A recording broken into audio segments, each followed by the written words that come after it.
The first thing I did after reincarnating as Godzilla was to submit myself to the nation, initiating a 1.4 billion people-wide title, guiding me to no 1 month later. Planet Earth would suffer an alien invasion, at which point the hot weapons that humanity prides itself on would all become ineffective. In just one night, over half of the global population would perish. Now, not only have I been reborn a month before the giant beast attack, but I've also become a juvenile Godzilla with a height of 100 meters. At this moment, I am located in the 10,000-meter deep-sea area in the central Pacific Ocean. After a brief moment of confusion, I recognized the reality. In the previous life, during the confrontation with the aliens, I was seriously injured and instantly crushed into minced meat. Human bodies are like ants in front of aliens. Now, reborn as Godzilla, I am the only one on Earth who can go head-to-head with the aliens. To save humanity, I must grow up as soon as possible before the alien invasion. Anyone familiar with Godzilla knows that an adult Godzilla eats hundreds of Ultraman for each meal. Ordinary families simply cannot afford to raise one. The only way out is to rely on the country, in exchange for logistical support and firepower assistance from the entire nation. But I am very clear that the sudden appearance of an unknown giant beast, 100 meters tall, on the coastline will definitely not be greeted with flowers and applause, but with overwhelming anti-ship missiles and nuclear strikes. I must prove my value, prove that I am controllable, and possess intelligence that humans cannot resist. I didn't rush to swim to the surface of the sea, but focused my gaze on a thick cable spanning the bottom of the ocean. It was a civilian submarine optical cable. I cautiously extended the tip of my palm and gently placed it on the insulating jacket of the cable. I did not cut it off. Instead, I used Godzilla's special bioelectromagnetic field to tentatively connect my mental power to its signal frequency band. The massive and complex flow of information instantly impacted my brain. I quickly filtered out useless entertainment news and commercial data, accurately capturing key information. Confirmed the current timeline and the national defense situation of Dragon Country. Everything is still in time. Now it's time to say hello. I placed my claws on the seabed rock layer next to the cable. The huge tail suddenly raised, and then with a seemingly clumsy but extremely precise rhythm, it heavily struck the seabed. The huge kinetic energy was converted into low-frequency seismic waves, following the Earth's crust and seawater, transmitting at speeds far exceeding the speed of sound towards the Dragon Country coastline thousands of kilometers away. This is not meaningless destruction. This is standard Morse code. I tapped 3 times in a row, sending the same message: no malice. Have world-ending intelligence. Report. After sending the signal, I didn't wait in place. I don't know if the military can immediately decipher this low-frequency seismic wave code with a strong science fiction flavor. But I must act. My legs suddenly exerted force, changing direction. I sprinted at full speed towards the coastline of the Dragon Country's East Sea. After a full 4 hours of high-intensity underwater swimming, the color of the water in front finally began to lighten. The outline of the continental shelf vaguely emerged in the dark sea water. I swung my tail fiercely. The huge body forcibly braked in the sea water. The huge inertia stirred up a violent wave, turning the sediment on the seabed upside down. I stopped. Without crossing the boundary by even half a point, I precisely stopped my 100-meter-tall body in the high seas area outside the Dragon Country's East Sea coastline. At this time, I could clearly feel that hundreds of meters above my head, the sea surface was already covered with dense electromagnetic signals. Countless radar waves were tightly locking onto the area where I was. I knew that as long as I took even 1 more meter forward, what would greet me would definitely be saturated depth charges and anti-submarine torpedoes. I extended most of my body out of the sea, without making any demonstrative roars, nor waving my claws. I just stood quietly on the sea surface, like a silent, huge island. I raised my head and calmly looked at the distant coastline. That is the Dragon Country's coastal radar station. I took a deep breath. The rib-like fins on my back lit up again with a dazzling, ghostly blue light. This scene instantly alerted the headquarters hall thousands of miles away. Everyone's hearts were in their throats. High-energy reaction. The target's body is gathering extremely large, unknown energy, suspected of preparing to launch an attack. The radar operator's voice changed due to extreme tension. I didn't attack. I just spewed an atomic breath from my mouth. Like a high-powered plasma welding torch, it precisely swept across the sea in front, forcefully burning a line of huge, brightly lit Dragon Country Chinese characters on the sea. Lingyan. Surrender. Have world-ending crisis. Report. Absolutely no destruction. Water vapor lingered for a long time under the agitation of high temperature. The line of characters was so clear in the sunlight that it felt absurd. Almost at the same time, in the underground command hall of the Dragon Country's National Defense Headquarters, the piercing top-level red alert instantly tore apart all tranquility. In front of the huge holographic projection combat screen, Hundreds of staff and technicians were frantically tapping on keyboards. Countless data cascaded down like a waterfall. The entire hall was illuminated by the glaring red alert lights, like a scene from hell. The East Sea Air Defense Identification Zone fully activated air surveillance radar. Target locked. Sonar soldier, reporting with a trembling voice. Target's underwater displacement is estimated to exceed 100,000 tons, releasing continuous low-frequency gravitational wave interference. Conventional submarines cannot approach. Sea-based Dongfeng series anti-ship missiles entering the final 30-second countdown to ignition. Please advise. A tense and oppressive atmosphere filled everyone's chests. Lin Jianjun, the commander of the war zone, strode into the hall. That angular face, etched with wind and frost, was now so solemn that it seemed as if water could drip from it. Situation report. Lin Jianjun strode to the main console, his voice as steady as a mountain. That iron discipline, honed from a sea of corpses and blood, instantly suppressed most of the panic in the hall. Chief, 5 minutes ago, a high-energy reaction occurred in the high seas area of the East Sea. Military satellites captured it. The intelligence officer swallowed a mouthful of saliva, his fingers calling up the image on the console. His voice carried an undisguisable sense of absurdity and shock. Captured an unknown creature 100 meters tall. The main screen flickered.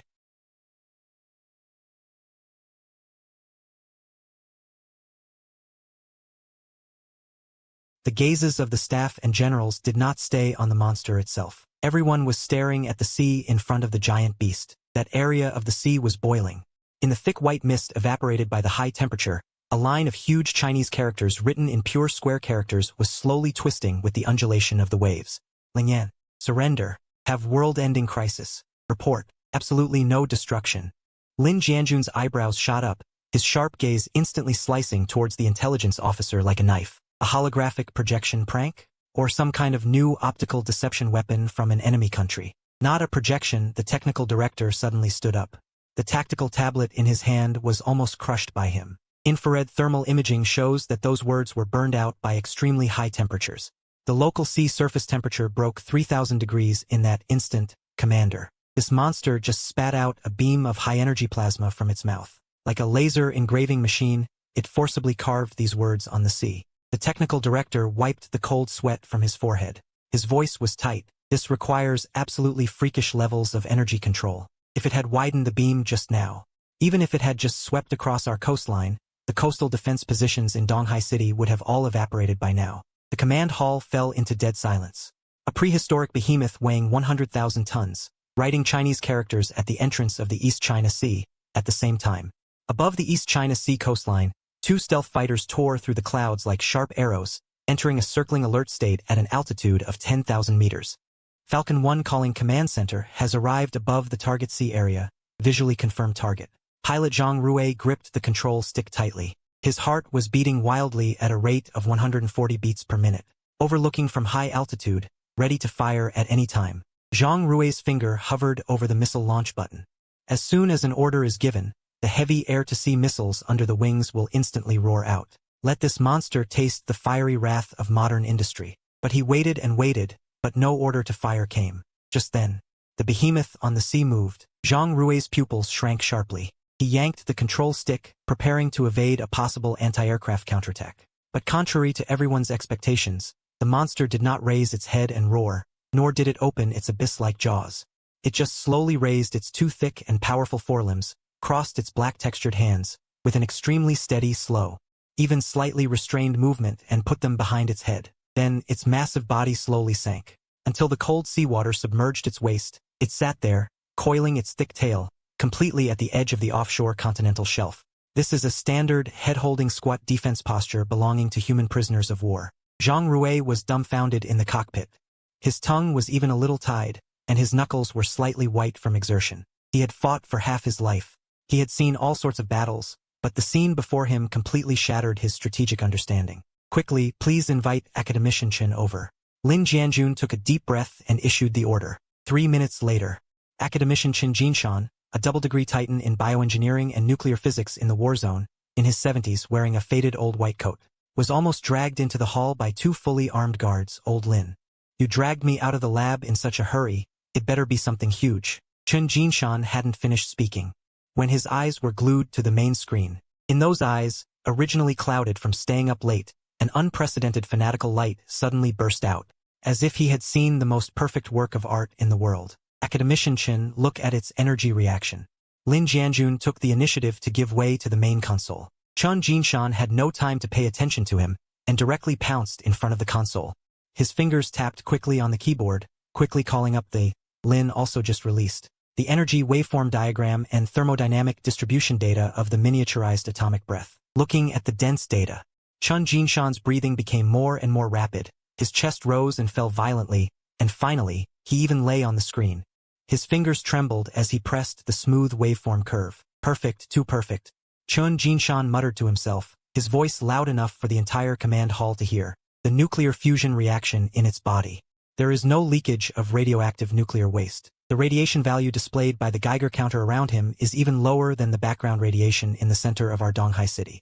This is simply an absolutely perfect, living cold fusion reactor. Chen Jinshan suddenly turned his head, pointing to a piece of data on the screen and looking at Lin Jianjun like a fanatical believer. Old Lin. Look at this energy output waveform. When it spit out that 3,000-degree high-temperature beam, the temperature increase of the surrounding seawater was less than 2 degrees. This means that it has absolutely compressed all the energy inside the beam, without a trace of overflow loss. The hall was so quiet that a pin could be heard dropping. This is not beast instinct. Chen Jinshan's face suddenly became extremely serious. He said, word by word, this is a higher level of physical control than we humans have. To put it bluntly, the consciousness within this monster's body has a better understanding of nuclear energy than our current entire Dragon Country Academy of Sciences system. On the sea, I maintain the posture of holding my head, calmly watching the stealth fighters circling in the sky. I know very well that a Chinese character and a head-holding action are simply not enough. It is not enough for the Dragon Country's top leaders to completely let go of their guard. The operation of the state machine allows no blind gambling, facing an unknown behemoth capable of destroying cities. The military's first reaction is always to be on guard. The 30-day countdown is too tight. I must get the Dragon Country's endorsement as quickly as possible. I must throw out a heavy bargaining chip that Dragon Country cannot refuse, and cannot even afford to lose. I put down my hands crossed behind my head. Took a deep breath, a large amount of air poured into my huge lungs, and my chest rose high. The fighters circling in the sky instantly scattered. The lock-on warning sound of the fire control radar echoed madly in my mind. But I didn't care. The dorsal fins lit up with a ghostly blue light again, one after another from bottom to top.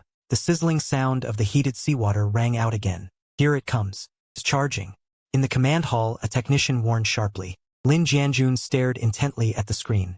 Veins popped on his forehead. He gritted his teeth and roared, "Maintain restraint. No one is allowed to open fire without my order." On the sea, I opened my mouth again. This time, the plasma beam was thinner than before, and controlled more precisely. The high-temperature beam swept across the sea surface, causing the water to boil violently. After a few seconds, the white steam dissipated, revealing densely packed paragraphs of news on the sea surface.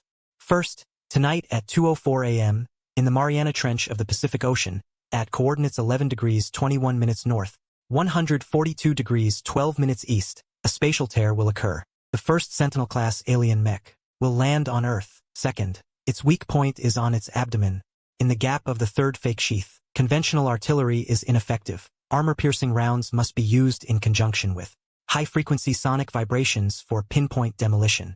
Third, my weak point is in the hidden folds on both sides of my neck. There is no armor covering this area, and it directly connects to the nerve center. A conventional heavy armor piercing. With these 3 paragraphs, I turned around voluntarily. My massive body faced away from the Dragon Country's coastline. I raised my head, exposing my thick neck completely to the air. Then, controlling my muscles, I voluntarily flipped open the giant defensive scales on both sides of my neck, revealing the soft, dark red folds inside, unprotected by any armor. The sea breeze directly blew on the nerve endings, bringing a stinging sensation. I didn't move. I just exposed my most fatal weakness. Completely. I just exposed my most fatal weakness. Completely. This is absolute sincerity, and a life-and-death commitment without reservation. The entire Eastern Theater command hall was as silent as if it were in the vacuum of absolute zero. Everyone was stunned by these paragraphs, their scalps tingling, their breathing stopping. Predicting an alien invasion in 12 hours, giving the enemy's precise coordinates and fatal weaknesses, and even directly revealing his own absolute Achilles heel. What kind of monster is this? The intelligence officer's legs went weak, and he collapsed into his chair. His face was full of disbelief. Chun Jinshan stared intently at the coordinates of the Mariana Trench on the screen. He turned to look at Lin Jianjun, his voice, unusually, tinged with hoarseness. Old Lin, that location is a blind spot in the routine patrols of the British Pacific Fleet. It's over 10,000 meters deep. Our probes can't cover it either. If something really comes out of there, all of humanity will be defenseless. Lin Jianjun closed his eyes. Countless strategic deductions were colliding frantically in his mind. This was a high-stakes gamble, with the entire Eastern Sea defense line of Dragon Country as the stake. It could even involve the fate of all humanity. 5 seconds later, he suddenly opened his eyes. A resolute and iron-blooded light burst out from those gloomy eyes. Pass down my order. The first destroyer flotilla of the East Sea Fleet will set sail immediately, advancing at full speed towards the target area. Occupy all missile systems, maintain a locked state, but immediately disengage the launch countdown. Connect me to the Supreme Command's red line. Lin Jianjun paused, his gaze fixed on the screen, on the massive figure that was facing away from them, completely exposing its weakness to humanity. It was a monster, but it had made a steel-blooded move that was most in line with the style of Dragon Country soldiers. Prepare high-power deep-sea communication equipment and a helicopter. I want to personally go to the high seas and have a face-to-face talk with this comrade Lin Yi. Countdown, 24 hours. The air in the underground command center of the Eastern Theater seemed to solidify into a substantial block of lead. The numbers on the large screen ticked down relentlessly. Ever since the 100-meter-tall behemoth calling itself Lin Yi inscribed the prophecy on the sea, the entire intelligence network of Dragon Country, the head of the intelligence division clutched 2 files tightly in his hands. He rushed towards the main control console as if the wind was beneath his feet. His voice cracked with extreme emotional agitation. With an unbelievable tremor, "Commander, verification results are in." The intelligence chief slammed the first file heavily on the table in front of Lin Jianjun. 3 minutes ago, the National Earthquake Network sent an urgent confirmation that a crustal tremor had just occurred in the Taklamakan Desert in the northwestern border region. The hypocenter depth and longitude and latitude coordinates are exactly as the target's warning provided. The magnitude measurement accurately hit 3.2. A burst of. The sound of Ino Nishirayuki predicting earthquakes is a world-class problem, predicting accuracy to decimal points and specific precision. It fundamentally violated existing geological common sense. Lin Jianjun's face was as cold as ice. His muscles twitched almost imperceptibly. He didn't speak. His deep gaze locked onto the second document. The intelligence director swallowed, his voice even lower, yet it exploded in everyone's ears like thunder. This is the second piece. Our highest-level agent overseas used all their trump cards. Forcibly broke into the beautiful country's military's underlying database after cross-comparison. The parameters provided by that giant beast regarding the Nevada secret nuclear test are all correct. From the peak of the explosion yield to the residual ratio of radioactive isotopes, to the geological error correction value of the detonation depth. There were no deviations. Chief, this is equivalent to the other party directly taking the most top-secret underwear of the country on the other side of the ocean and placing it openly in front of us. Silence. A silence so profound that a pin could be heard dropping. If predicting one minor earthquake in a remote area could barely be explained as a 1-in-a-million coincidence, then accurately revealing the core nuclear weapons experiment parameters of a hostile country completely shattered all illusions. That 100-meter giant beast entrenched in the East China Sea exclusive safety zone was not lying. In 30 days, there will really be so-called alien species tearing through the sky and descending upon Blue Star. That will be a cataclysm sufficient to completely erase humanity's millennia of civilization. Lin Jianjun took a deep breath, his broad chest heaving. He slowly closed the document. His gaze swept across the room like a drawn sword. Notify preparations for war. Lin Jianjun's voice was as steady as a mountain, carrying an undeniable resolution. I will personally lead a team to meet him. Chief, this violates safety regulations. The senior staff officer immediately stepped forward, urgently trying to stop him. The other party is an unknown creature of 10,000 tons. The destructive power is immeasurable. You are the commander of the war zone. You absolutely cannot put yourself in danger. There are no ifs. Lin Jianjun coldly interrupted him. If he wanted to act, the East China Sea would have already been a ruin yesterday. Since the other party has shown sincerity, the Dragon Country military has no reason to hide in a basement and negotiate. 1 hour later, over the East China Sea, a heavy armed helicopter tore through the thick clouds, arriving at the designated sea area like a circling steel hawk. The cabin door was half open. Lin Jianjun sat on the edge of the cabin, accompanied by a core negotiation team composed of high-ranking military officials and top psychologists, as well as academician Chen Jinshan, who insisted on coming along, holding only a few heavy testing instruments in his arms. Chief Lin, Mr. Lin, we have verified the information you provided. Now we need you to provide complete intelligence on the alien invasion and at the same time explain your demands. The people in the cabin unconsciously gripped the weapons or instruments in their hands, staring intently at the sea, holding their breath, waiting for the giant beast's reaction. They had imagined countless possibilities. The other party might demand a large area of territory, or demand that humans submit, or propose some anti-human harsh conditions. Under the sea, I listened to what they said.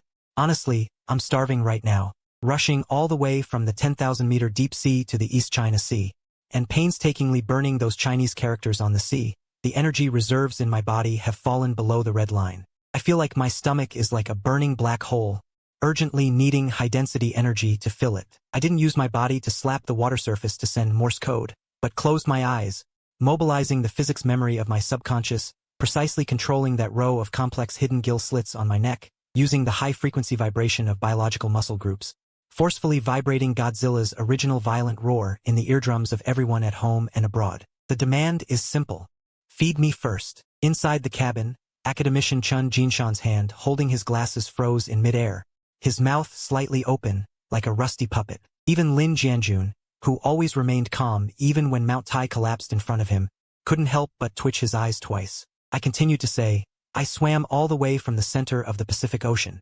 The energy in my body is almost exhausted. All the things that can be eaten, I'm not picky. If that really doesn't work, the low radioactive waste materials eliminated from nuclear power plants can also be used. I changed to a slightly more comfortable posture in the sea, but my golden eyes stared at the iron thing in the sky. Give me all the intelligence, guarantee food. I'll help you carry this world-destroying crisis together. There was a 2-second silence. This was a contrast that was absurd to the extreme. A prehistoric behemoth capable of single-handedly challenging an entire aircraft carrier fleet, regarded as a world-destroying threat. The first thing it said was not to destroy the world, but to squat in front of the National Gate and beg for food like a long-distance truck driver who has been hungry for 3 days. It also righteously stated that as long as it was fed, it could work. The atmosphere, which had been tense to the point of breaking, instantly melted like ice and snow under the impact of these 2 sentences, and relaxed. Chen Jinshan was the first to react. This national treasure-level academician in his 70s was excitedly flushed, snatched the spare microphone from Lin Jianjun's hand, leaned half of his body out of the cabin, and shouted loudly. At night, Dragon Country might lack other things, but it definitely has enough nuclear fuel and enriched uranium. Young man, no, Comrade Lin Jianjun. Can your digestive system directly withstand heavy metal radiation? Do you need us to make it into a liquid food, or a solid freeze-dried version? Faced with Chen Jinshan's professional fanaticism, my answer was crisp and neat. Looking at the giant hand on the sea, the atmosphere became solemn and calm again. Energy, Pan. Dragon Country can manage. But before that, I need to confirm whether your power is absolutely controllable. The military cannot allocate national strategic resources to a super bomb that could go berserk at any time. I understood what he meant. Words alone are not enough. Need to verify the goods. Keep an eye on the 10 o'clock direction. My deep sonic wave came again. On the sea surface about 10 kilometers away from them, an old ship that had long been scrapped and used as a target ship for the fleet's live ammunition shooting floated alone.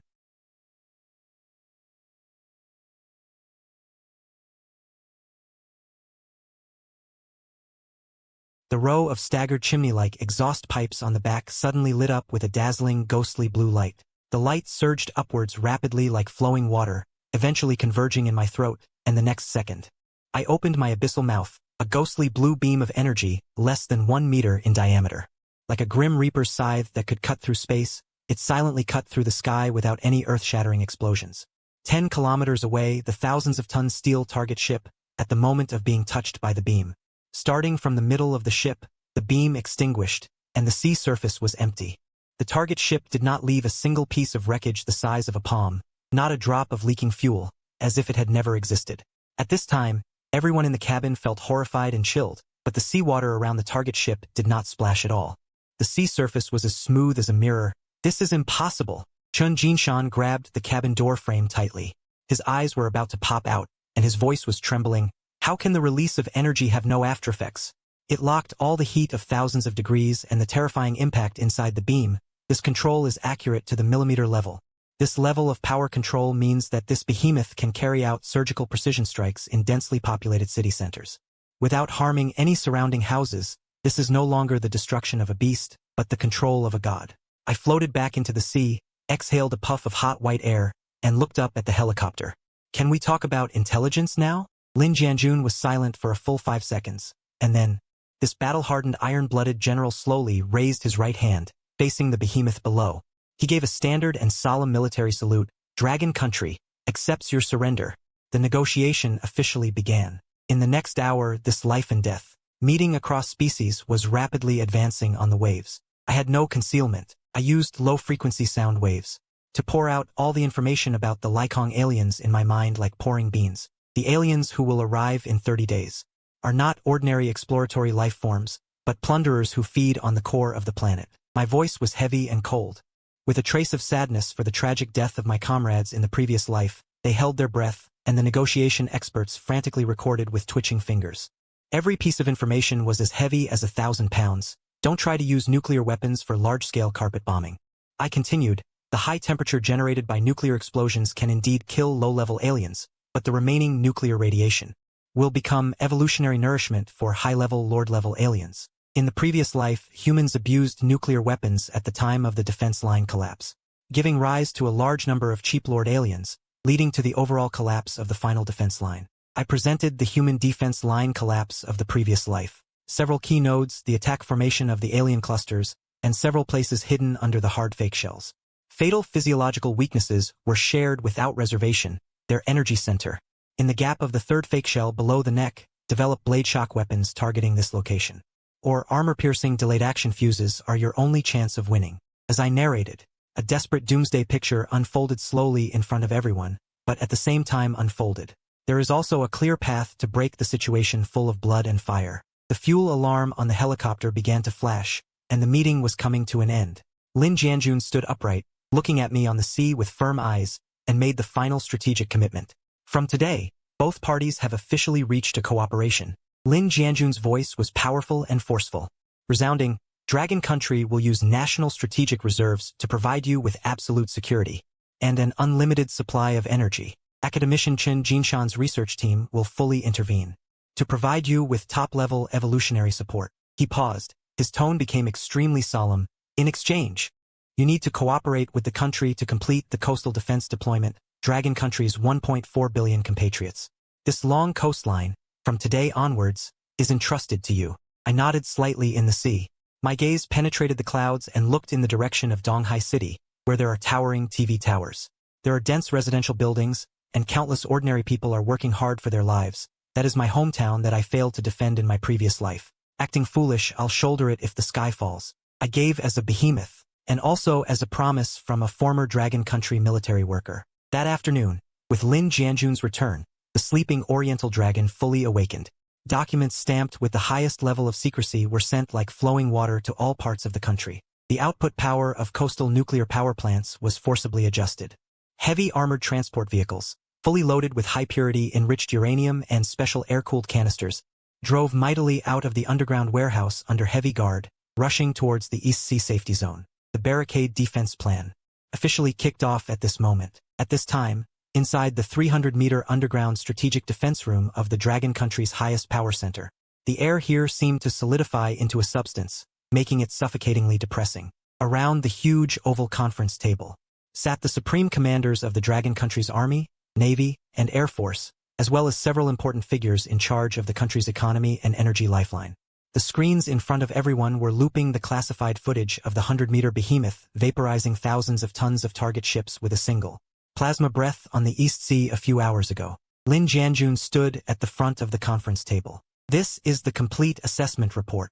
Lin Jianjun propped his hands on the table, his gaze sweeping across the room like a knife. Target codenamed Zero. Possesses a complete human mind, physical cognition that surpasses current humans by hundreds of years, and terrifying force capable of single-handedly taking on a modern aircraft carrier battle group. General Lin, this is absurd. An energy ministry official sitting on the left frowned and pushed up his glasses. To feed a prehistoric monster of unknown origin with national strategic nuclear reserves, and even military supplies transferred from the Great Northwest. Once it absorbs the energy and loses control, turning against us, the entire eastern coast will be completely reduced to a nuclear wasteland. The Dragon Country cannot afford this risk. If we don't feed it, can we afford it? Lin Jianjun interrupted him unceremoniously. He grabbed the red-headed document on the table, which had just been confirmed by the intelligence department at great cost. He slammed it heavily on the table. A magnitude 3.2 earthquake in the Taklamakan Desert in the northwest, accurate without error.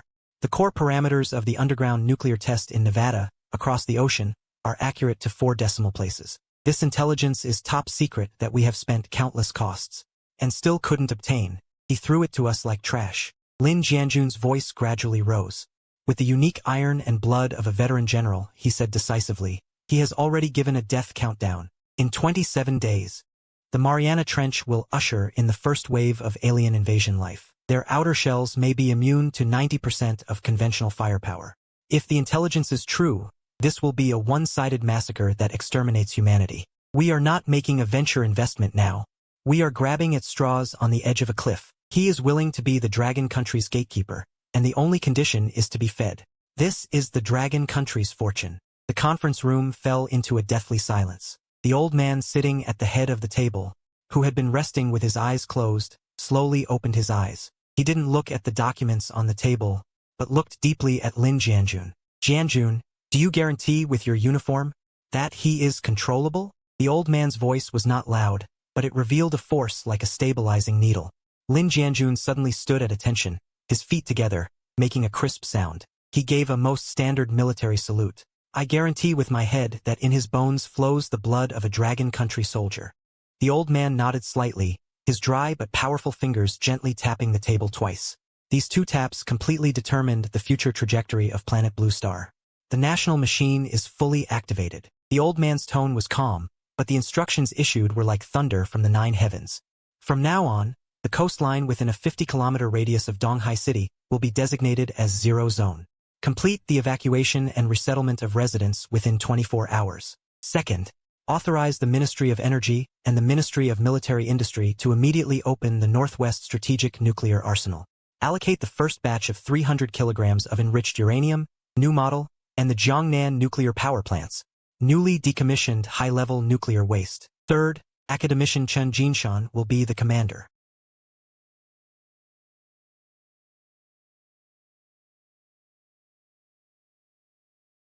General's rain poured down. Outside the Jiangnan nuclear power plant, police lights flashed. An entire mechanized infantry regiment had surrounded the area completely, with guards stationed every 3 steps and sentries every 5 steps. All guns were loaded. In the sky, several armed helicopters braved the wind and rain. Patrolling back and forth, the beams of searchlights interweaving in the clouds, forming a tight net. Deep in the underground core of the nuclear power plant, several heavy engineering mechs were carefully lifting those nuclear waste canisters emitting high-intensity radiation. Academician Chen Jinshan, wearing heavy anti-radiation clothing, personally stood on the front line to supervise. He held a special tactical tablet in his hand, the screen displaying a bizarrely shaped giant metal capsule diagram. Old Chun. The rare earth alloy air-cooled canisters have been rushed out of the military factory overnight. The outer layer is 80 centimeters thick and can withstand 1,000 meters of water pressure in the deep sea. A senior engineer wiped the sweat from his forehead and reported, but, can Linye really continuously use this kind of armor? This is titanium alloy. Even a large crusher would break a few teeth. Chun Jinshan stared intently through his anti-radiation mask at those tanks of deadly nuclear waste. His eyes flashed with an almost insane scientific enthusiasm. You don't understand at all. What kind of being we're facing? Old Chen's voice trembled with excitement.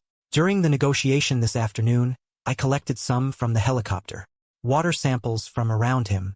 Guess what? After he spewed out 3,000-degree high temperature, equal to purple beam, the radioactive isotope content in the surrounding seawater is actually 0. Chun Jinshan grabbed the engineer's arm. What does this mean? It means his entire stomach, even every cell, is a miniature, absolutely shock-proof fusion reactor. His digestion is definitely not carbonic or oxalic acid, but a super-frequency strong acid that can directly melt metal and extract atomic energy.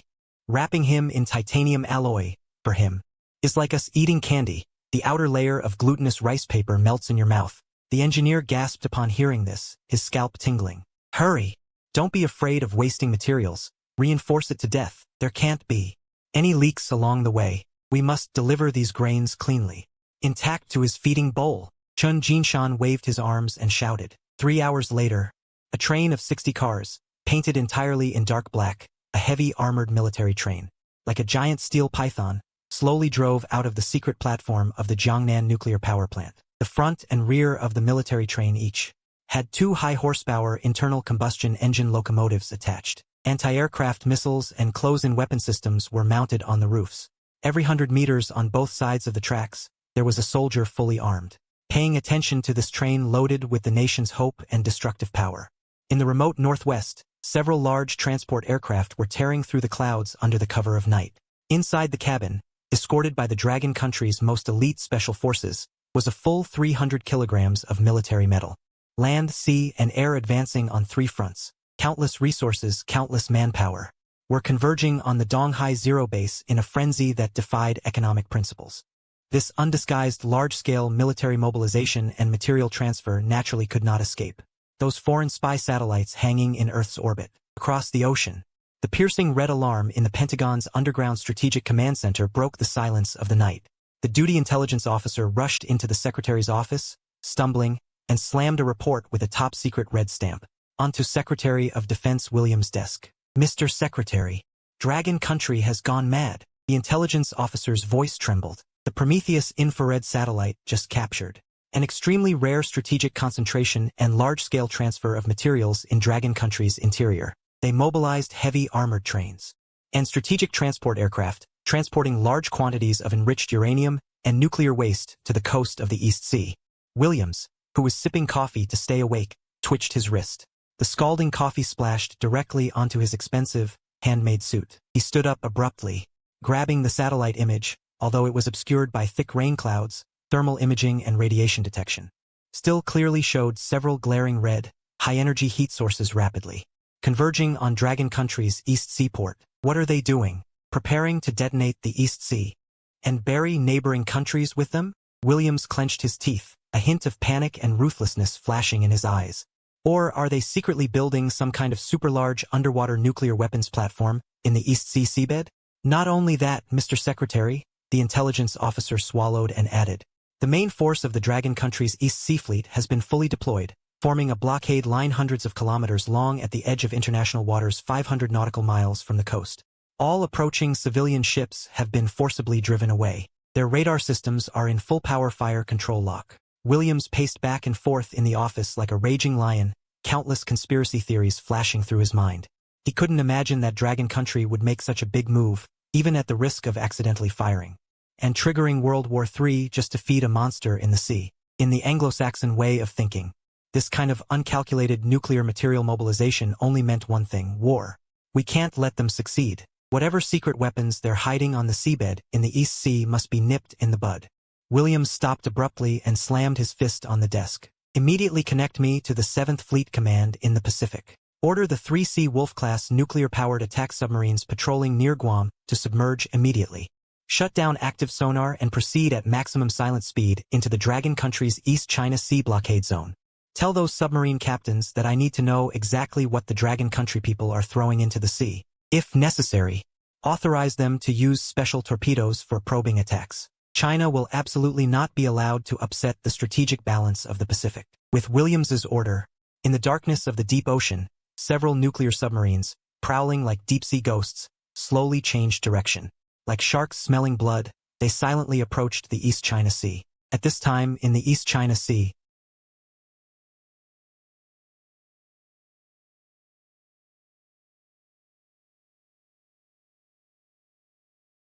maintaining basic metabolism requires massive amounts of energy, not to mention I still have to resist for the upcoming evolution. I closed my eyes. My immense mental power extended outward along the seawater. I could clearly feel the steel warships of the Dragon Country's East China Sea Fleet above me, crisscrossing in the heavy wind and rain. In my previous life, I was just an obscure military-industrial technician, earning a meager salary, burning the midnight oil in the lab until I went bald. In the end, when the apocalypse came, I couldn't even get a decent gun and could only watch helplessly as the aliens tore through the defenses. But now I am a 100-meter-tall behemoth capable of manipulating nuclear energy. More importantly, my keen hearing has already captured the low-frequency vibrations coming from the distant coastline, the kind only emitted when heavy military trains are rolling on the tracks.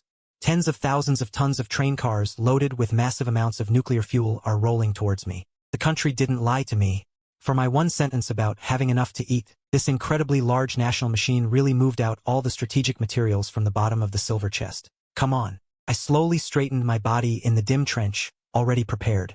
As long as this batch of energy goes down, I can completely cross the threshold of childhood and usher in the first real gene reshaping. Heavy rain poured down on the East China seaport. The entire East China seaport had been completely placed under military control. 3. Top-level red alert lines were set up within a 50-kilometer radius. No civilian ships dared to approach this sea area. Even 3 early warning aircraft circled in the sky, staring intently at every suspicious signal on the radar screen. An unprecedented feeding operation in human history was unfolding on this stormy coastline. The rumbling friction of the rails tore through the roar of the rainy night. A heavy armored military train with 60 cars slowly entered the core area of the port like a black steel python. Soldiers, draped in black waterproof raincoats, stood like iron towers in the wind and rain. Rainwater streamed down his resolute cheeks, but he did not reach out to wipe it away. He just stared intently at the huge, lead-gray metal canisters being unloaded by heavy cranes.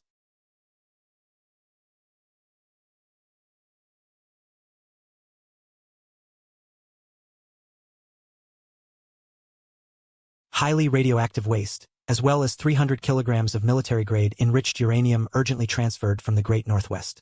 The soldier nodded slightly, his eyes blazing. Has old Chen's side prepared?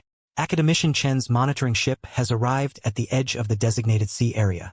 Deep-sea sonar and high-frequency thermal imaging are operating at full power. Good. The soldier waved his hand sharply.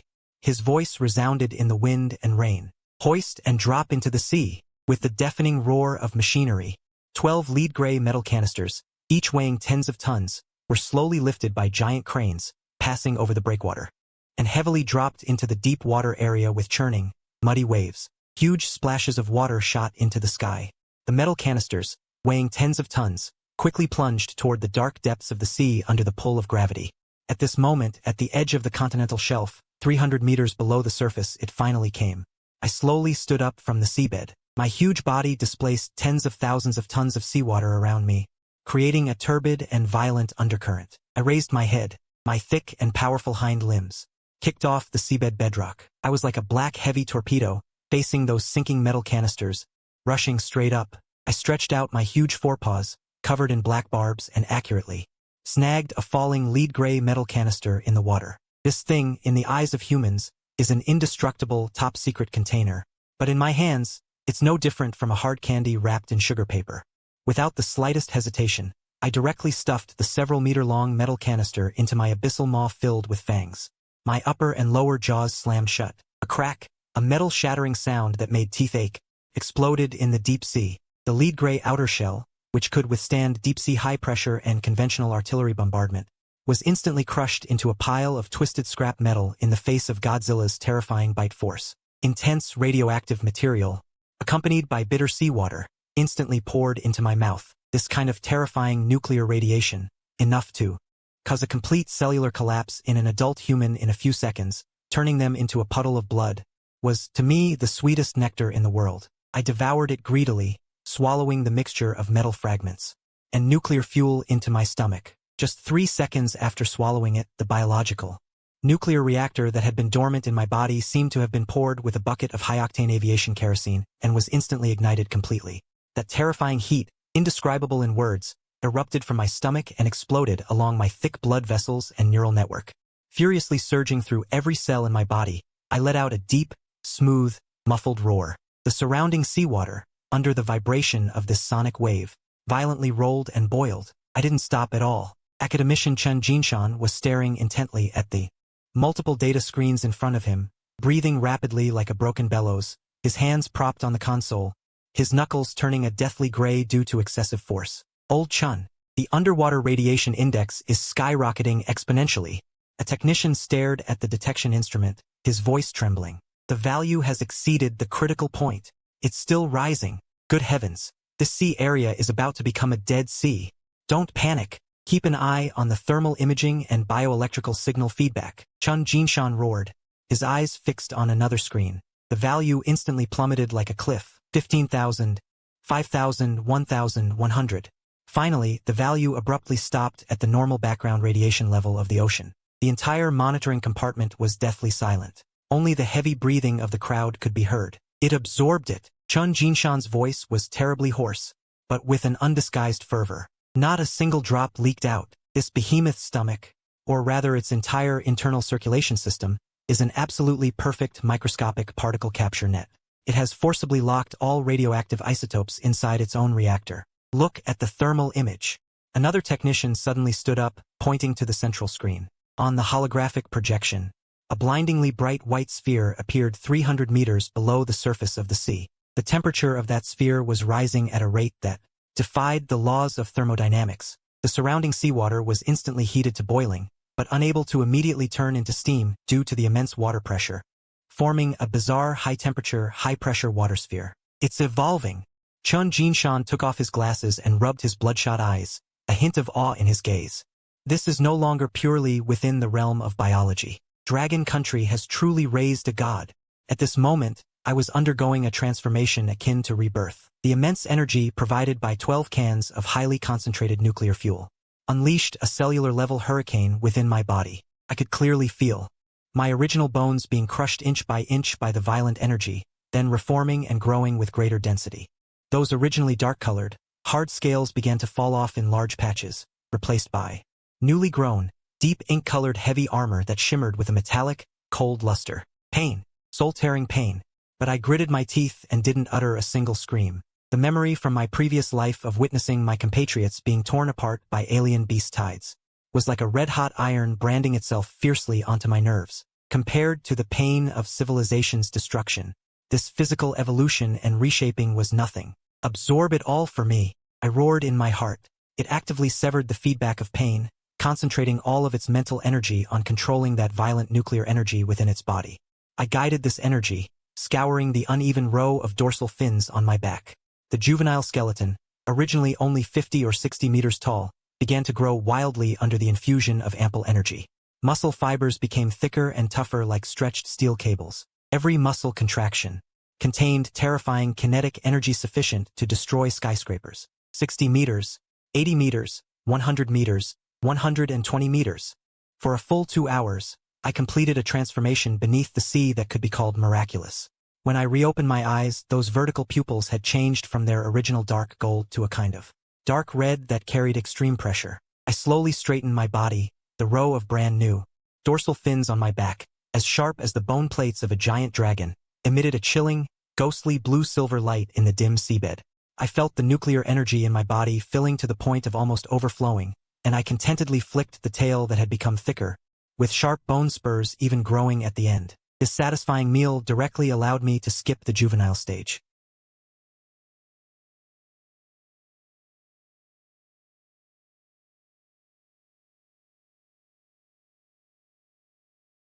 Somewhere in an offshore underground command center in the ocean, the atmosphere had dropped to freezing point. The Pentagon, the Joint Intelligence Agency Monitoring Hall, a piercing red alarm, echoed wildly throughout the hall without warning.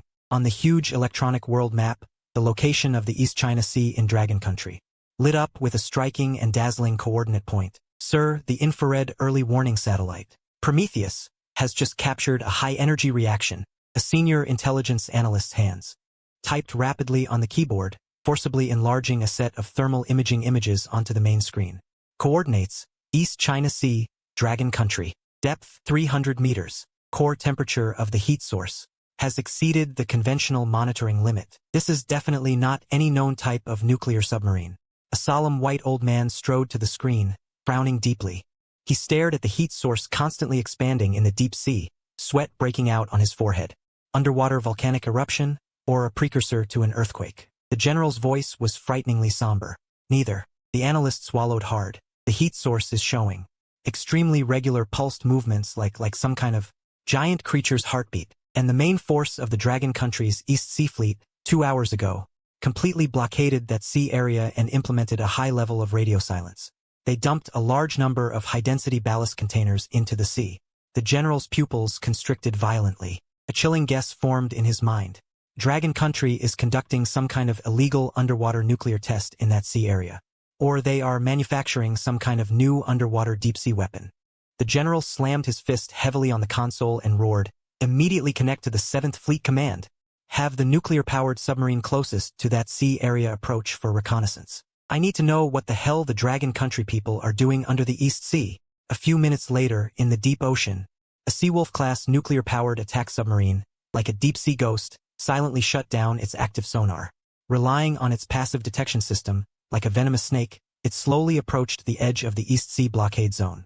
They want to steal Dragon Country's deep-sea secrets, but what they don't know is, in this sea area that has just undergone purification, any tiny mechanical noise is as dazzling as a searchlight in the dark night to my mutated auditory system after purification.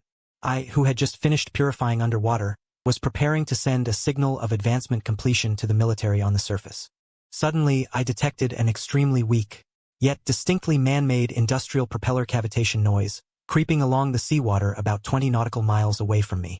In my previous life, I was a nuclear industry technician. I knew the acoustic signature characteristics of various types of nuclear submarines like the back of my hand. This is not the sound of the Dragon Country fleet at all, but a typical Seawolf class from across the ocean, sneaking over to peek while I'm eating. I sneered in my heart. Right now, I've just completed the first stage of purification. My body is overflowing with energy, and I'm just worried about not having a place to vent this violent destructive desire. I didn't ascend, but suddenly flicked my tail. My huge body tore out, a violent white current in the seabed, like a black lightning bolt, sticking to the continental shelf, rushing at full speed towards that quietly approaching nuclear submarine. Above the sea, inside Lin Jianjun's command ship, "Chief, sonar man reporting. Unidentified submarine signal detected 20 nautical miles southeast. Acoustic signature comparison confirmed. It's a foreign Seawolf class." The staff officer reported with a pale face. "The other party is trying to cut into our sonar blind zone and collect data." Lin Jianjun's eyes turned cold. A murderous aura suddenly erupted. He grabbed the communicator. "Immediately order anti-submarine helicopters to take off. Force it to the surface. Conducting espionage activities on the edge of Dragon Country's territorial waters? Do they really think our artillery is for show?" "Wait, Chief!" The sonar man suddenly let out a horrified scream. "The target sea area has a terrifying moving noise underwater. The speed is too fast, exceeding 80 knots. It's Lin Yi. He's rushing towards that nuclear submarine." Lin Jianjun was stunned. Underwater speed of 80 knots? This has completely exceeded the mechanical limits of any human submersible. Deep in the sea, inside the Seawolf-class submarine's sonar compartment, the originally quiet air due to forward movement was instantly torn apart by the piercing red alarm. "Captain!" Giant unidentified underwater object appearing directly ahead. Extremely fast. 80 knots. 90 knots. God, that's a moving underwater mountain. The sonar man looked at the large patch on the screen, almost filling the entire detection sector with red shadows, and screamed desperately. The captain gripped the handrail tightly, his eyes bloodshot. "Full rudder to port. Emergency ascent. Quick. Release all decoy flares." But it was too late. In the searchlight beams outside the submarine, I crashed into their field of vision with overwhelming water pressure. I swung my huge body and braked suddenly in the sea. I didn't directly smash the submarine. After all, that would trigger a diplomatic earthquake. That doesn't fit my original intention of having a strong country backing me. But I must give these uninvited guests an unforgettable lesson. I opened my abyss-like mouth, the muscles in my neck tearing and vibrating violently. I didn't use atomic breath. Instead, I combined the high-pressure air in my lungs with physiological vibrations within an extremely short distance.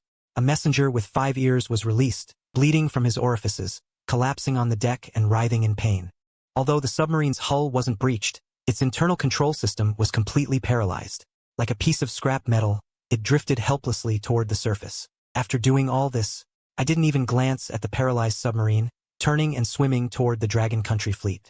A few minutes later, accompanied by huge splashes, I surfaced on the East Sea, my massive head covered in starry, deep blue scales. My dorsal fins shimmered in the rainy night with a cold and captivating blue light. Lin Jianjun stood on the deck of the warship, enduring the wind and rain, staring intently at this behemoth less than 100 meters away. He could clearly feel that the giant beast before him was more terrifying and destructive than it had been a few hours before. A familiar distortion rippled through the air. My low, metallic voice resonated again in Lin Jianjun's ears through low-frequency sound waves. The food was delicious. I'm full. My gaze locked onto Lin Jianjun. My voice held an unquestionable coldness and killing intent. The arrival coordinates for the first batch of Sky Hunter alien beasts, by my calculation, are approaching. Point me in the right direction. I'm going to work. This time, deep within the Pentagon's underground strategic conference room, harsh, cold white incandescent light shone on the conference table. A huge holographic projector hung in the center of the ceiling, continuously playing satellite aerial footage. On the turbulent East Sea, a 200-meter-tall, dark black behemoth emerged from the water, its dorsal fins flashing a chilling, blue electric light. A casual flick of its thick tail stirred up a small tsunami on the surface of the sea. That was the image of me 2 days ago when I completed my first controllable evolution. Williams stood in front of the holographic projection, his hands propped on the table. In those blue eyes, sunken deep in their sockets, burned an undisguised fanaticism and excitement. He stared intently at the giant beast in the image, as if looking at a gold mine filled with gold. Gentlemen, open your eyes and take a look. This is not some savior to resist aliens. This is the ultimate biological weapon given to mankind by God. The Dragon Country's national mobilization and the monster's growth rate have severely disrupted the global strategic balance. If we allow them to continue to evolve, in less than a month, our hegemony in the Pacific will be completely shattered. A dozen military leaders and suited politicians on either side of the conference table exchanged glances. A senator frowned and tapped the table impatiently. The Dragon Country has already announced a warning of an alien civilization invasion. We are now going to provoke this giant beast that claims to be able to fight against the alien threat. But if we let the Dragon Country monopolize the genetic source of this giant beast, that would be our real nightmare. Our goal on the surface is to eliminate the monster threat, but in reality, it is to seize his genetic source. To create our own invincible fleet. Williams stood up and snapped his fingers. The image on the holographic screen instantly changed, becoming a massive operational plan covered with top-secret stamps. I have already drafted a perfect capture plan codenamed Project Gold Hunt, and this morning, I persuaded those old fogies in Congress. The corners of Williams' mouth curled into a sinister arc, his eyes fierce. This plan is divided into 3 rings. The first ring, we will deploy 3 Nimitz-class nuclear-powered aircraft carriers, plus a joint fleet composed of dozens of destroyers and cruisers, heading straight for the Dragon Country's East Sea. The fleet will be fully equipped with special cryogenic shells, just diverted from a secret laboratory. These cryogenic shells can create absolute zero temperatures of -200 degrees Celsius upon contact with the target, thereby completely freezing the giant beast's ability to move from the front. Hearing about 3 aircraft carriers, several naval officers present breathed heavily. This is since the end of the Cold War, the largest maritime armed force assembled in the Western Pacific. The second ring, Williams sneered, continuing to reveal his trump card. 3 nuclear submarine squadrons have already sneaked into the deep sea surrounding the East Sea. They are not carrying conventional torpedoes, but a special gene-inhibiting virus specifically developed for the giant beast cell structure. As long as the cryogenic shell hits, the submarine squadron will immediately inject the virus. Failing that, even if we fail to capture it alive, the high-yield nuclear warheads carried in the submarines can directly send it and the Dragon Country's coastline to heaven together. As for the third ring, Williams lowered his voice. Like a venomous snake spitting its tongue, I have already mobilized all CIA sleeper agents within the Dragon Country's borders, secretly colluding with those greedy, short-sighted, extreme opposition factions within their country. Once the war starts, these opposition factions will create public opinion panic and sabotage activities in the Dragon Country's rear, working from the inside out. Even if the plan goes wrong in the worst way, we can firmly pin the blame for starting the war on those opposition factions and the monster's loss of control. The entire plan is interlocked, insidious, and ruthless. A naval admiral stood up, his eyes cold. What if the Dragon Country's military forcibly intervenes during the encirclement and capture process? Then fight! Williams slammed his hands on the table, his eyes filled with a desperate madness. Pass down my orders. As long as we can encircle and capture the giant beast, even if a conflict erupts in the East Sea, it is unavoidable. Full-scale attack. A dozen hours later, in the vast and boundless Central Pacific Ocean, 3 massive aircraft carrier strike groups were splitting the deep blue waves at a maximum speed of 30 knots, like 3 giant gray warhammers, heading menacingly straight for the Dragon Country's East Sea. In the sky, dense formations of carrier-based fighter jets were taking off, landing, and forming up. Radar waves were unscrupulously scanning the airspace hundreds of nautical miles around them. They thought they were being seamless, but they fundamentally did not understand what level of existence the evolved Godzilla actually was. At this moment, in an underwater cave 800 meters deep, I was quietly lying on a flat rock bed, resting with my eyes closed. After completing my first controllable evolution, my current height had already exceeded 200 meters. Originally, the dark black spirit armor surface suddenly had an extra layer of indestructible keratin-like material, like medicine stone. My crimson vertical pupils suddenly opened in the dark seabed. This was a mysterious and profound ultrafar perception ability. With the surge in size and the purification of nuclear energy, I can now not only hear faint sound waves from thousands of miles away, but also directly perceive the abnormal physical vibrations carried in the ocean currents. In my perceptual world, the originally gentle water molecules in the Central Pacific are being forcibly pushed aside by millions of tons of steel creations, producing an extremely weak but chaotic and ear-piercing sound wave. Accompanying it is the low-frequency rumble unique to the operation of nuclear reactors deep in the seabed. 3 100,000-ton surface behemoths, and a dozen iron loaches hidden at the bottom of the water. I sneered in the seabed, my thick tail impatiently patting the seabed rock plate. They're too full and have nothing better to do, running here to die. The alien fleet is less than a few days away from descending. These politicians across the ocean aren't seizing the time to build air raid shelters, but instead pointing their guns at me, the meat shield at the very front. This kind of extremely stupid internal friction makes me, who retains human memories, feel a physiological revulsion. I didn't hesitate at all and directly mobilized the abundant biological computer in my body to convert mental power into a special encrypted electromagnetic pulse signal. This is a new ability unlocked after evolution, allowing me to completely bid farewell to relying on my tail, to slap the water and send Morse code in the primitive era. Old Lin, wake up, something's happening. I heard a series of, moved his hand, and the scalding tea almost spilled on his uniform. He quickly put down the teacup, held down the communicator by his ear and walked to an unmanned encryption terminal. Old leader, what's going on? Those bald eagles from across the ocean have flown over. 3 complete aircraft carrier formations. The leader should be a Nimitz class. There are also Los Angeles-class nuclear submarine strike forces underwater, fully armed, heading straight for the East China Sea security zone.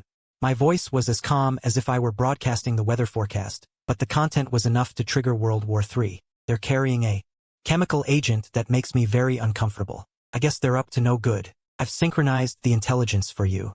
Handle it as you see fit. Lin Jianjun's face instantly darkened, like the night sky before a storm. Simply courting death. This battle-hardened, iron-blooded general slapped the alloy table, making a loud bang. The entire command hall instantly fell silent. All the staff stopped what they were doing and turned their heads in terror to look at the commander-in-chief. The alien's damp and moldy butcher knife is already hanging over the necks of all mankind, and the military politicians are still engaging in internal strife and sneak attacks for the sake of immediate interests. Lin Jianjun strode back to the main console and shouted sternly, "Sound the first-level combat alert. Everyone in the East China Sea Fleet, immediately weigh anchor and leave port. Go to Linhai County at full speed to deploy defenses. The Coastal Defense Missile Corps enter the launch countdown state. At the same time, connect to the Supreme Command and issue the strongest diplomatic warning to the beautiful country. Take all the evidence collected by the Intelligence Department about their deliberate provocations and submit it to the United Nations General Assembly as a package. Make a big fuss about it for me." Following Lin Jianjun's military order, the entire Eastern Theater, this massive war machine, emitted a deafening roar in an instant. Just 3 hours later, Linhai County in the East China Sea was overcast, and the sea breeze was mixed with a strong smell of diesel and gunpowder. The main force of the Dragon Country's East China Sea Fleet, destroyers and frigates are lined up like a steel great wall, stretching across the turbulent sea. All the radars are operating at overload. The missile launch bay covers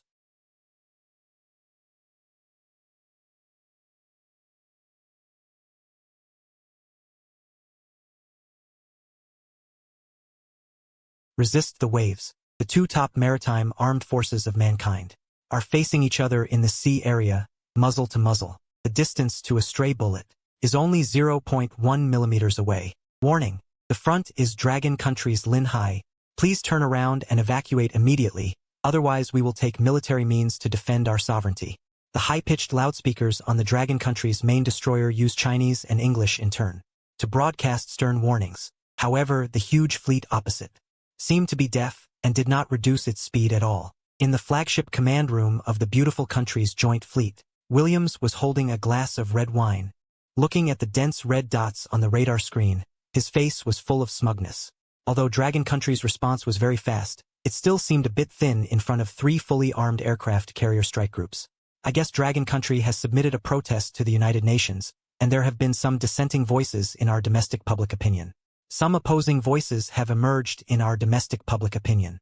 Are we going to continue to move forward? The captain wiped the cold sweat from his forehead and asked for instructions. That's just a noisy vegetable market. As long as we bring back the genetic material of the sister monster, all protests will turn into praise. Williams sneered, drank the red wine in his glass in one gulp. A fierce look flashed in his eyes. Since they dare to block the way, then give them a little color to see. Order the vanguard ship to fire warning shots at the Dragon Country's outer patrol boats. Let them know who is the overlord of this ocean. After a few seconds of searching, a large-caliber naval gun shell ripped through the air. With an ear-piercing shriek, it accurately smashed into the sea in front of a Dragon Country small patrol boat. Less than 50 meters away, a towering column of water mixed with shrapnel slammed violently onto the deck of the patrol boat, the provocation being taken to the extreme. Report. Enemy ships took the lead in crossing the line and opening fire. Request permission to return fire. Inside the Dragon Country destroyer, behind the cold eyes of the fire control radar, Lin Jianjun in the command hall stared intently at the images sent back from the front line, his chest rising and falling sharply, but he did not immediately issue the order to fire. He was a skilled chess player. He was waiting. He was waiting for that giant beast to be in position. On the Rice Alliance command ship, the Dragon Country fleet did not return fire, and the arrogance on his face grew even stronger. He turned to look at the weapon control console, and swung his arm down sharply. First attack wave prepare. Cryo rounds loaded. Lock onto the heat source on the seabed in the East Sea security zone. He seemed to already see that invincible monster, frozen into a large block of ice, being stepped on by him. But what he didn't know was that, less than 5 nautical miles from his flagship, in the dark seabed, a pair of dark red, huge vertical pupils were coldly watching this ostentatious command ship through the deep seawater. My massive body was like a lurking volcano. In the gaps between the scales on my back, a faint blue nuclear energy glow was being compressed and circulated crazily. The pocket formation was already set up. Now was the time for the hunt. In Lin Hai County on the coast of the East Sea, the wind was like a knife. The raging waves emptied the sky. Dark, oppressive dark clouds, like lead, were pressing down on the sea. The air was filled with the pungent smell of diesel and the salty, fishy smell, as well as a chilling, hair-raising atmosphere of tension. Warning! Please turn around and evacuate immediately, or we will take military means to defend our sovereignty. Loudspeakers broadcast the final ultimatum in both Chinese and English. On the horizon ahead, 3 Nimitz-class nuclear-powered aircraft carriers from the beautiful country, like 3 mobile steel fortresses, were searching everywhere for hunting ships. Surrounded by destroyers, they rudely tore through the waves and approached the Dragon Country's exclusive East Sea security zone. Inside the flagship command room of the beautiful country's joint fleet, the atmosphere was fervent and arrogant. Defense Secretary Williams stood in front of the huge tactical bulletproof glass, holding a half-filled glass of deep red wine. A cruel sneer curled up at the corner of his mouth. He looked at the red dots on the radar screen representing the Dragon Country fleet, his eyes full of disdain. A group of cowards who only dare to make threats. In the face of absolute tonnage and firepower, all protests are just the wails of a loser. Williams swirled his glass and turned to look at the weapon control console. He swung his arm down sharply, like a dictator pronouncing a death sentence. First attack wave prepare. Load the special cryo rounds. Target heat source on the seabed in the East Sea security zone. Freeze that beast into an ice sculpture for me. Fire! With his order, the joint fleet's unprecedented vertical launch system opened with a roar. Dozens of missiles, dragging long contrails, soared into the air, like an inverted net of death, crossed the confrontation line and slammed heavily towards the deep sea area where I was located. Boom, boom, boom. The moment the missiles entered the water, they did not produce a earth-shattering explosion, but instead emitted a toothacheing, dull cracking sound. The highly compressed chemical agent inside the special cryo rounds decomposed violently the instant it came into contact with seawater. An absolute low temperature of -200°C spread crazily at a rate that defied the laws of nature. Visibly, the originally turbulent sea surface instantly stopped. White frost spread like a plague. The rolling waves were frozen stiff in mid-air, maintaining a bizarre, rampant posture. In just a dozen seconds, the sea area within a dozen nautical miles turned into a huge, transparent ice floe exuding a bone-chilling aura. Thunderous cheers erupted inside the rice ship command room. "Sir, the target area is completely frozen. Thermal imaging shows that the huge heat source underwater is rapidly cooling down. Vital signs are weak." The radar operator's face flushed with excitement. Williams threw his head back and drained the red wine in his glass. He laughed loudly. "Well done. I knew it. Carbon-based lifeforms simply cannot withstand this kind of instantaneous absolute zero. Send the order down. Let the lurking nuclear submarines approach immediately and inject the gene-suppressing virus. I want it alive." He seemed to already see himself leading this giant beast back to receive the congressional adoration of the masses. However, his arrogant laughter had not yet subsided. Beneath the deep sea, a silence reigns, covered by 800 meters of heavy ice.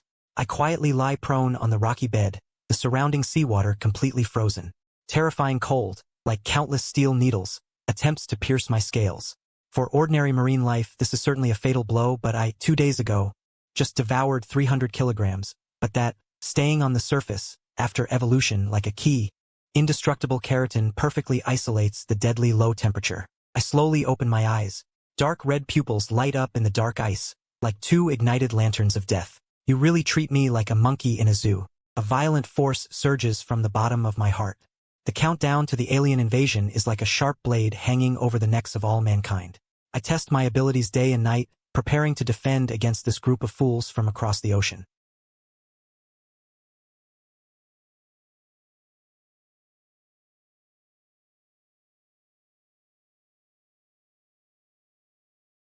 Returned to the command room, the smile on the radar screen instantly froze. He looked at the screen. The red energy, suddenly showing exponential growth, changed his tone. "Sir, thermal source reaction reappears. No, it's not recovery, it's soaring. And the new temperature breaks the critical value." Williams lunged toward the console. "What did you say?" Crack. Smack. Before he finished speaking, a huge crack piercing the sky and the earth appeared in the frozen sea ahead.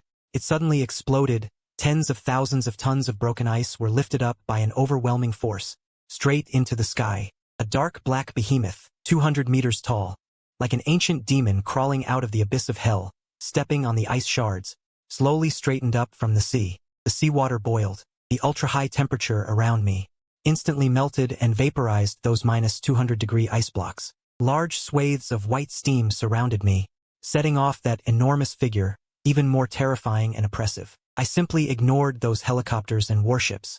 I slightly raised that face covered with hideous scales and thick bone spurs. "Since you've delivered yourselves to my doorstep, don't go back." This sentence sentenced the entire joint fleet to death. The row of jagged, keel-shaped dorsal fins on my back did not light up with the usual ghostly blue light, this time starting from the tail a dazzling crimson light that seemed to ignite the void rapidly climbed upward like rampaging magma. Crimson lotus form, atomic breath. This is a brand new killing move I mastered after evolving. By momentarily overclocking the nuclear fusion reactor within my body, I pushed the temperature and destructive power to an outrageous level. "Intercept! Intercept him!" Williams hysterically screamed in the command room. The arrogance just now had long since vanished. The joint fleet's close-in weapon systems and air defense missiles opened fire frantically at the same time. The dense barrage tilted towards me like a metallic rainstorm, but those armor-piercing rounds that could tear through armor only sparked a series of faint sparks on my fortress-like scales, without even leaving a white mark. I opened my abyssal maw. A crimson high-energy plasma beam, more than 5 meters in diameter, erupted with the threat of destroying everything. This crimson beam had no scattering at all. It was like a giant flaming sword wielded by a god, instantly cutting through the air, accurately hitting the leading Nimitz-class aircraft carrier's flight deck. The indestructible special flight deck, in the face of those tens of thousands of degrees of heat, was even more fragile than a layer of window paper. The crimson beam penetrated the deck without any hindrance, pierced through the hangar, and directly blasted into the aircraft carrier's lowest-level ammunition depot. Time seemed to freeze for half a second at this moment. Immediately afterward, a gigantic dark red fireball suddenly expanded on the sea. Thousands of tons of aviation bombs and anti-ship missiles inside the aircraft carrier triggered a tragic chain reaction.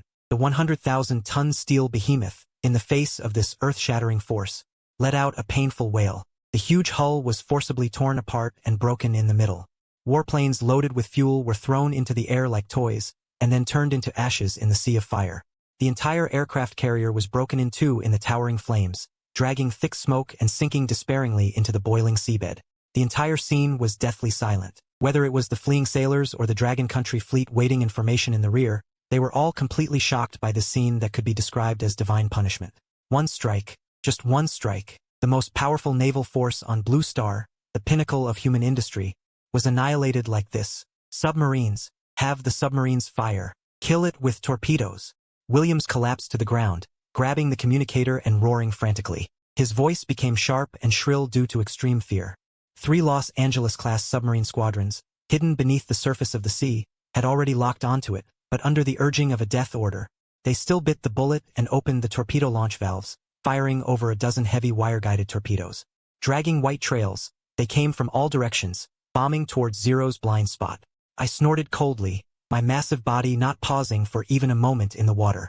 My thick tail, like a massive mountain, suddenly swung in a circle underwater, stirring up a violent deep-sea undercurrent. Pong pong pong pong.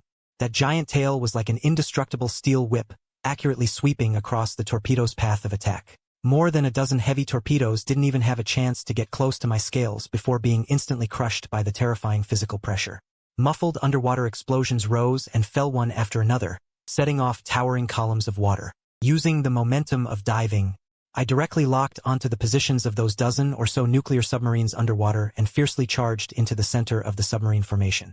My 2 giant claws reached out, easily tearing open the hull of a Los Angeles-class submarine. The ear-piercing sound of metal tearing echoed in the sea. I didn't go on a killing spree. The sharp tips of my claws precisely tore open the submarine's reactor compartment, scooping out all the uranium fuel rods emitting a faint blue light and weapons-grade enriched uranium inside. I opened my giant mouth, treating these highly radioactive nuclear materials that would mean instant death to humans, like spicy little snacks, directly inhaling them into my belly. After continuously emptying the reactors of 5 or 6 nuclear submarines, the energy reserves within my body instantly reached an unprecedented peak. A violent blue current began to jump and flow wildly across the bone plates on my back. I suddenly burst out of the water, a 200-meter-tall deep-sea behemoth standing on the surface of the ocean. I took a deep breath, my chest heaving high. The blue light on my back was pushed to its limit. But I didn't spew out a high-temperature breath, an absolute reduction-to-nothing attack on modern electronics. The instant the electromagnetic waves swept across, all the precision phased array radars, fire control systems, and communication motherboards on the remaining destroyers and cruisers of the Joint Fleet all burst into dazzling sparks. All the screens instantly went black, and the engines came to an abrupt halt.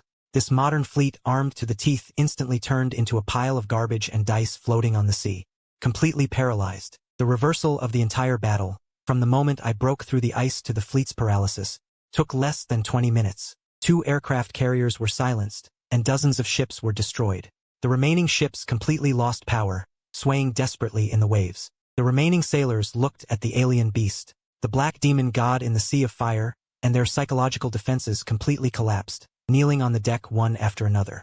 They dropped their weapons and prayed for God's salvation. All units attack. Close the net. On the Dragon Country Fleet command ship, Lin Jianjun slammed a hand on the command table, his eyes like knives. The Dragon Country East Sea Fleet, which had been holding back just moments ago, now charged into the battlefield like a group of arrows unleashed from a bow. Marine soldiers rowed in speedboats, quickly boarding those paralyzed American warships, pointing their guns at the foreheads of those already terrified. Captains. The command ship where Williams was located was tightly sandwiched by 2 large destroyers. The hatch was violently forced open, and several fully armed Dragon Country Special Forces soldiers rushed in, firmly pinning the collapsed Williams to the deck. You can't arrest me. I am the Secretary of Defense of the United States. You are provoking a world war. Williams was still making his last struggles. The Dragon Country officer leading the team sneered and took out a tactical terminal from his pocket, directly playing an audio clip. Inside, it clearly transmitted the orders Williams gave to attack with cryogenic rounds and to order the submarines to inject the genetic virus. Mr. Williams, the recording of your vitamin plan, as well as the financial records of your secret collusion with extreme opposition factions within our country.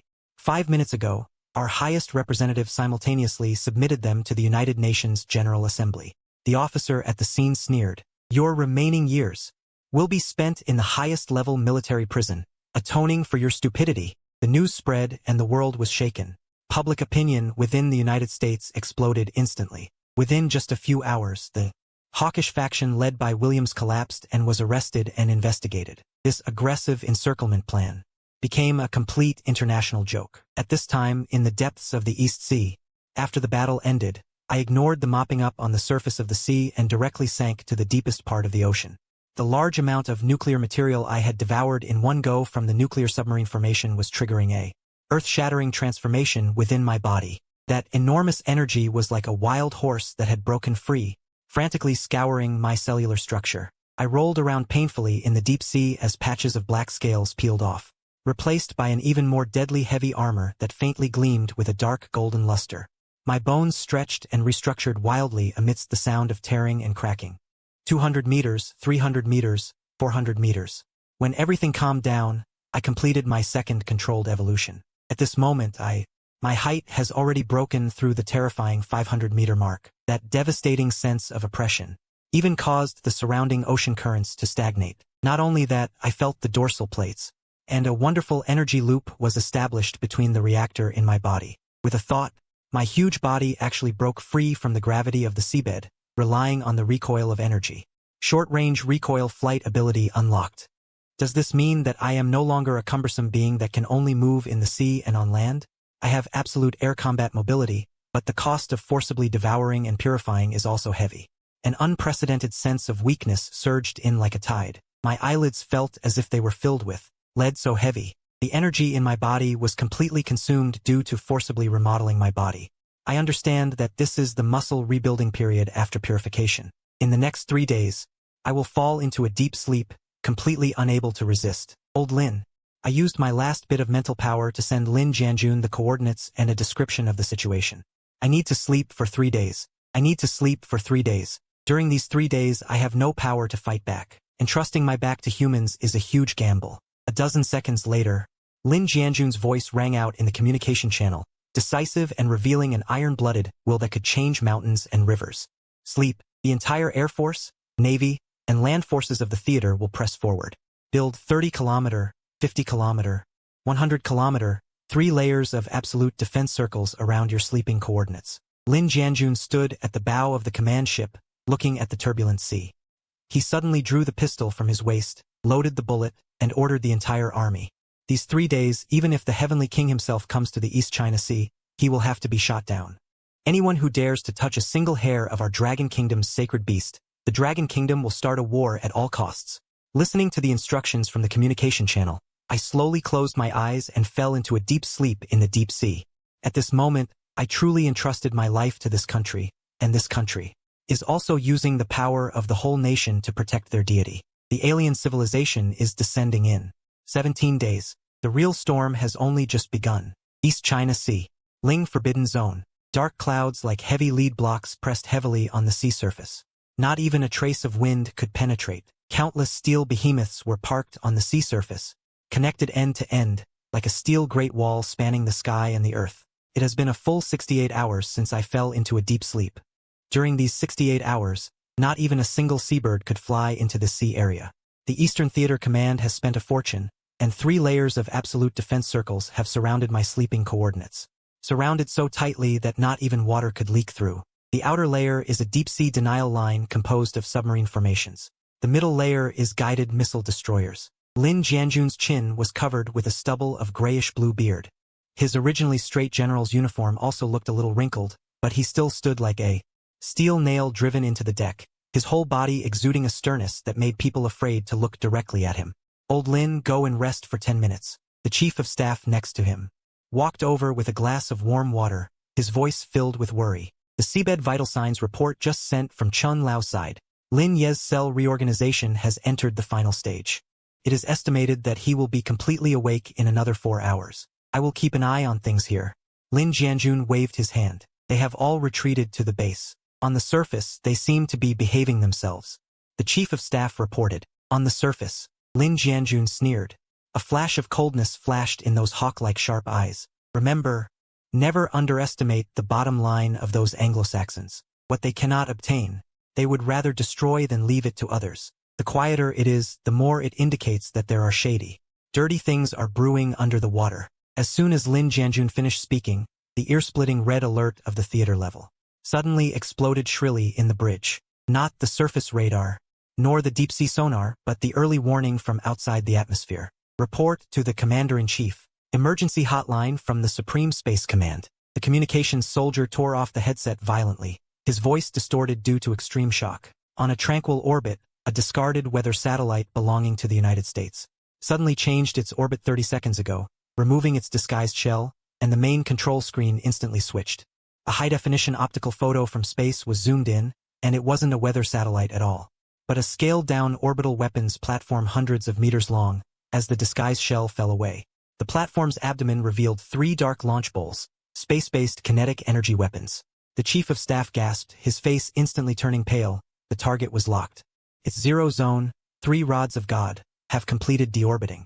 Heading towards us at 14 Mach, estimated impact time. 2.5 minutes, the entire bridge instantly fell into a deathly silence. Rods of God, a theoretical weapon that only exists on top-secret blueprints.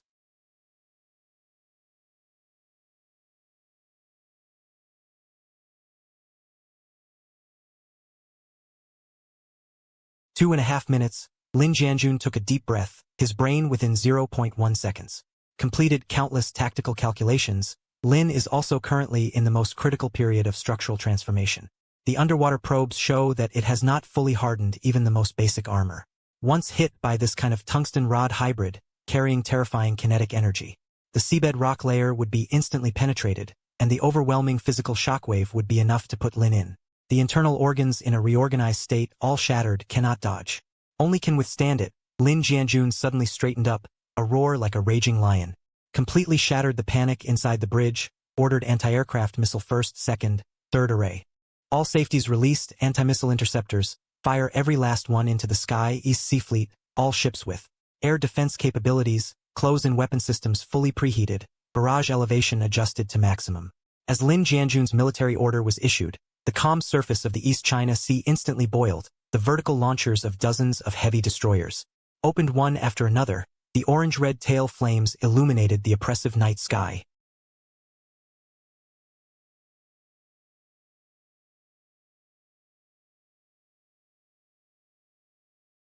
The intense friction with the air caused their surfaces to ignite with dazzling fire, like 3 flaming spears bathed in the blood of gods.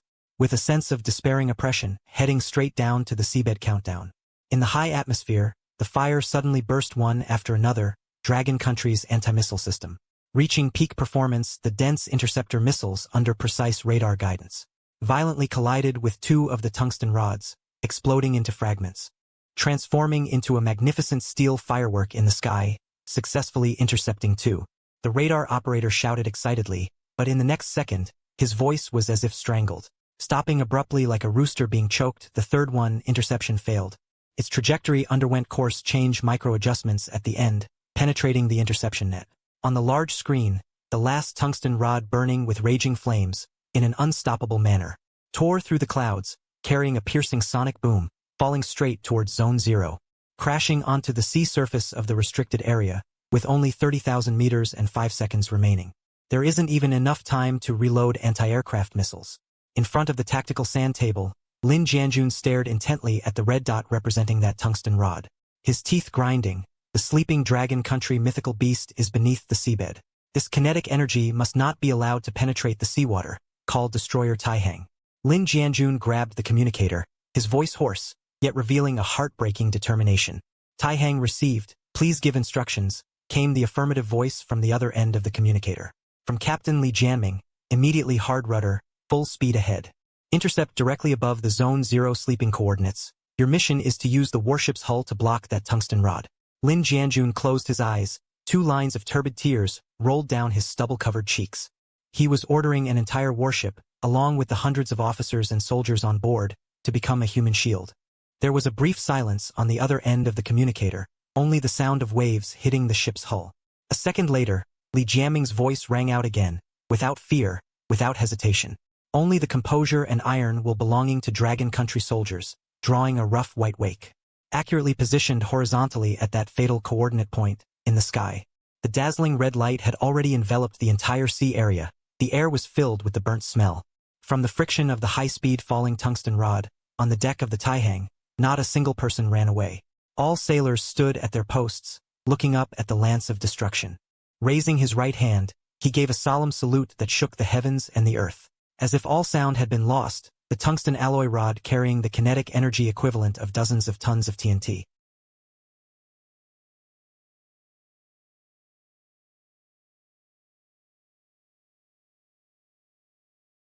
Like a meteorite, the sound of fracturing, the sound of kneeling, and the blood-curdling wail.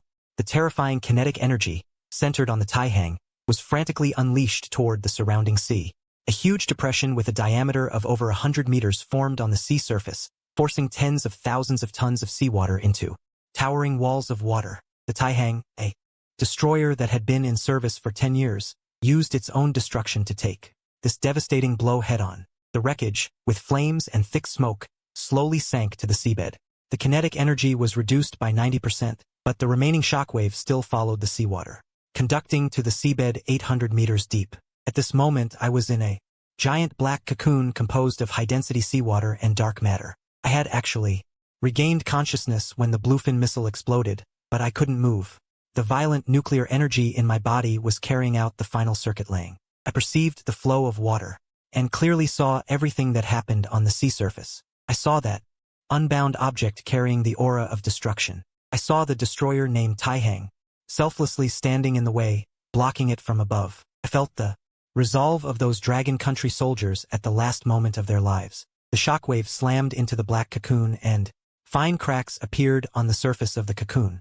My internal organs, which were not yet fully formed, oozed golden blood under this shock. Painful, but more painful than the physical pain, was the heaviness of being protected by someone's life. A very subtle, cracking sound rang out on the seabed, followed by a second and a third. The black cocoon layer that bound my enormous body. The undercurrent in the seabed suddenly stopped. An indescribable, terrifying gravitational field that could not be explained by science suddenly erupted with me as the origin. The surrounding seawater was forcibly pushed away by this force field, forming an absolutely vacuum spherical space. I opened my eyes. They were no longer the dark red vertical pupils of before, but a deep and extreme dark gold that seemed to contain the stars of the universe. My size had surged from 200 meters to a breathtaking 500 meters. The original rough scales disappeared, replaced by a layer of obsidian-like smooth, deadly heavy bone armor with edges as sharp as knives.